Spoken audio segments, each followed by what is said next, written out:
Oui, bonjour, je suis Moubarak Lo, je suis conseiller économique du Premier ministre du Sénégal, conseiller spécial également. Euh, donc, qu'est-ce qu'un pays émergent? C'est vrai qu'on connaît ce que c'est qu'un pays sous-développé, on connaît ce que c'est qu'un pays développé, mais un pays émergent, plusieurs interprétations sont présentes sur la table. Nos recherches nous ont permis de dire que l'émergence est à la fois un résultat et un processus.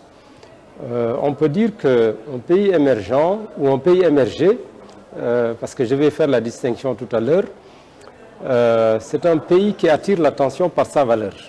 Ça veut dire qu'un pays anciennement pauvre, au terme d'efforts importants et intenses sur une courte période, parce que l'émergence c'est une affaire de 10, 15, 20 ans.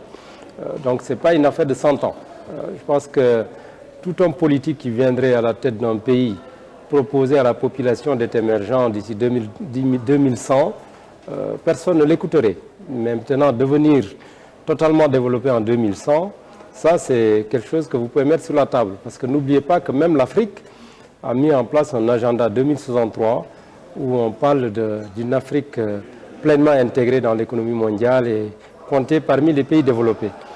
Mais l'émergence, donc, c'est un programme à court et moyen terme. Et l'important, c'est d'avoir de la valeur. D'avoir de la valeur vous permet d'attirer l'attention. Et quand vous attirez l'attention, les investisseurs affluent. C'est ça l'important. Donc, ce n'est pas une fin en soi. Parce qu'aujourd'hui, vous avez les investisseurs, il y a plus de 200 pays dans le monde. Ils doivent faire ce qu'on appelle une shortlist, c'est-à-dire une liste restreinte de pays où il faut aller investir. Donc l'émergence, en quelque sorte, c'est d'être dans cette shortlist. Que quand on dit qu'on doit investir ou faire des sièges régionaux ou bien investir dans une sous-région, on dit que ce pays-là, il faut qu'on y aille. Donc c'est d'être un pays qui compte, dont tout le monde parle, où les investissements viennent.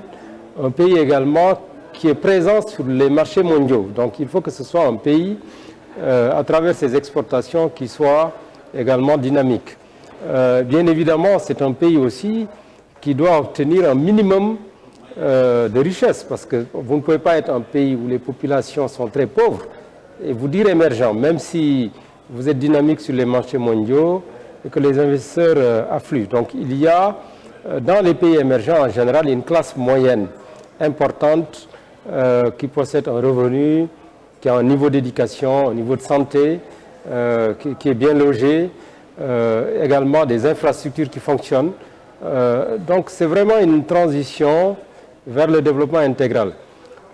Donc c'est ça vraiment que je peux utiliser comme terme pour dire qu'un pays devient émergent. Maintenant, il faut distinguer émerger et émergent. Émerger, c'est le but. C'est-à-dire, au terme du processus, le pays devient émergé. Et quand il devient émergé, il peut essayer maintenant de rattraper les pays développés, non seulement en termes de richesse, mais même en termes de sophistication technologique, d'innovation, d'industrialisation, etc. Ça, c'est un processus de long terme. Il faut être émergé avant de pouvoir réellement réussir cette convergence, ces rattrapages technologiques et tout.